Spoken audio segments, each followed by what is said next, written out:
Selamat datang di tutor Aja Online Course bersama saya Evan Budiman. Kita hari ini akan membahas tentang willingness to pay, willingness to sell, customer surplus, and producer surplus. Nah, itu ada di mata kuliah Introduction of Microeconomics. Nah, kita acuannya itu ada di buku Principle of Economics dari Gregory Mankiw.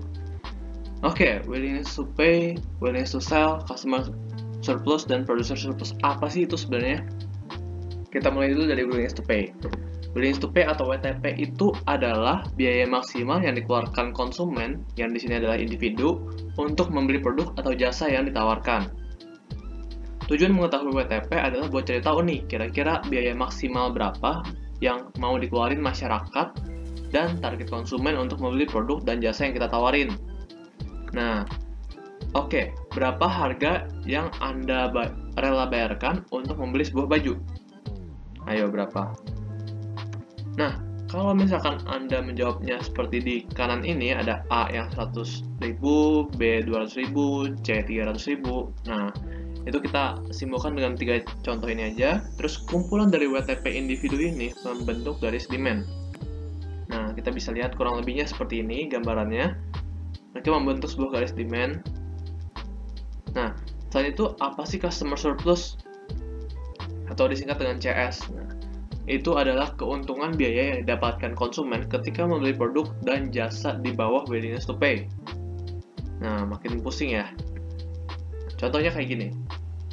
Nah, baju stok lama didiskon dari 300.000 jadi 200.000.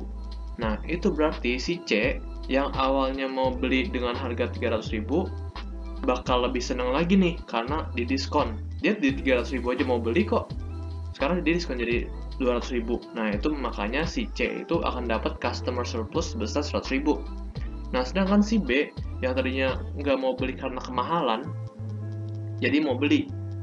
Yaitu karena willingness to pay-nya 200.000, harga awalnya 300.000 dan didiskon jadi 200.000. Jadinya si B juga mau beli karena masih termasuk dalam willingness to pay maksimal dari B. Nah, selanjutnya total dari customer surplus itu adalah rumus luas segitiga, yaitu setengah kali selisih alas dikali selisih tinggi. Nah, itu bagian yang C, B, sama yang perpotongan garis merah dan oranye. Nah, itu adalah luas customer surplusnya. Nah, selanjutnya willingness to sell. Apa sih sebenarnya willingness to sell? Itu adalah harga yang ditetapkan produsen untuk produk jasa yang ditawarkan gitu. Nah, tujuan mengetahui WTS itu adalah buat cari tahu nih harga jual maksimal berapa supaya bisa mendapatkan keuntungan maksimal. Karena pada dasarnya kita kalau misalnya produksi baju, kita kan bingung nih mau jual harga berapa. Nah, tapi pastinya itu kita mau jual yang sebanyak mungkin dengan harga setinggi mungkin dong. Nah, kita contohin juga kalau lebih kayak tadi. Nah, cuman bedanya kalau misalkan produsen itu dia maunya kalau untungnya lebih besar, ya dia mau jualnya lebih banyak juga dong. Nah, sedangkan kalau misalkan kita ambil contoh, kalau misalkan harga jualnya itu 100.000, si produsen mikir kayak, untungnya dikit nih, ya udah produksinya dikit aja deh. Nah, tapi kalau misalkan untungnya gede, 300.000, misalkan harga jualnya 300.000, si produsen bakal mau produksi misalkan 5 piece gitu. Nah, jadi lebih banyak juga. Nah, terus apa sih producer surplus?